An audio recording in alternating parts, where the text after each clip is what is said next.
ഒരു ഓപ്പറേഷൻ തിയേറ്ററിലെ കാര്യങ്ങൾ സുഗമമായി നടക്കാൻ ഒരു ഡോക്ടറും നഴ്സും മാത്രം വിചാരിച്ചാൽ മതിയോ? പോരാ.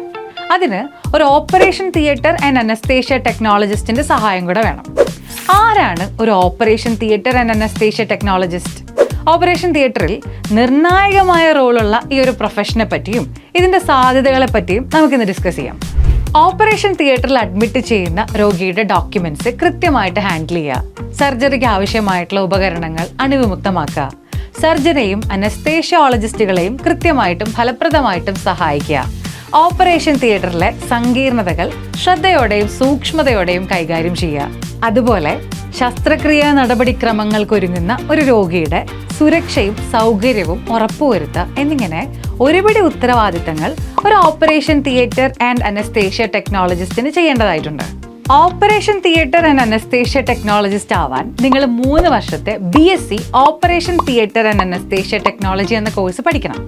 ഇതിനുള്ള യോഗ്യത +2 ഫിസിക്സ്, കെമിസ്ട്രി, ബയോളജി എന്നീ വിഷയങ്ങളിൽ 50% മാർക്ക് നേടി വിജയിക്കുക എന്നുള്ളതാണ്. ഇന്ത്യയിലും വിദേശത്തും ഈ കോഴ്സ് പഠിക്കാനുള്ള അവസരമുണ്ട്.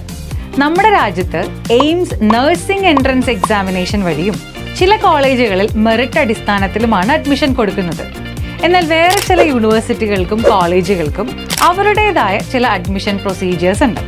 അതുകൊണ്ട് തന്നെ ഈ കോഴ്സിന് ജോയിൻ ചെയ്യണമെന്ന് ആഗ്രഹിക്കുന്ന വിദ്യാർത്ഥികൾ വ്യത്യസ്ത യൂണിവേഴ്സിറ്റികളുടെയും കോളേജുകളുടെയും അഡ്മിഷൻ പ്രോസസ്സിനെ പറ്റി കൃത്യമായി അറിഞ്ഞു വെക്കേണ്ടതായിട്ടുണ്ട്.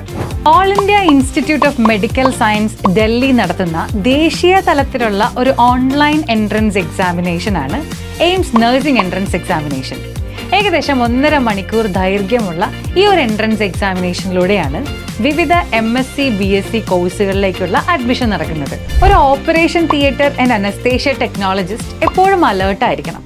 മാത്രമല്ല പെട്ടെന്ന് റെസ്പോണ്ട് ചെയ്യാനും സാധിക്കണം. ആലോചിച്ച് നിൽക്കാൻ സമയമില്ല എന്നുള്ളത് തന്നെയാണ് അതിൻ്റെ കാരണം.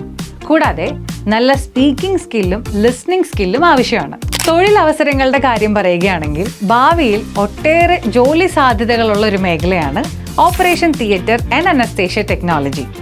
മെഡിക്കൽ ഇൻഫ്രാസ്ട്രക്ചർ, ഹെൽത്ത് കെയർ സൗകര്യങ്ങൾ എന്നിവയുടെ വിപുലീകരണത്തിനോടൊപ്പം തന്നെ ഓപ്പറേഷൻ ടെക്നോളജി മേഖലയിലും സാധ്യതകൾ ഏറി വരികയാണ്.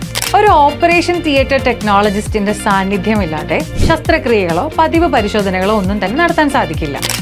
BSc operation theatre and anaesthesia technology പഠിച്ചിറങ്ങിയ ഒരു ബിരുദധാരിക്ക് സർജിക്കൽ ടെക്നോളജിസ്റ്റ് മുതൽ ലാബ് ടെക്നീഷ്യൻ വരെയുള്ള വിവിധ മേഖലകളിൽ ജോലി നേടാൻ സാധിക്കും.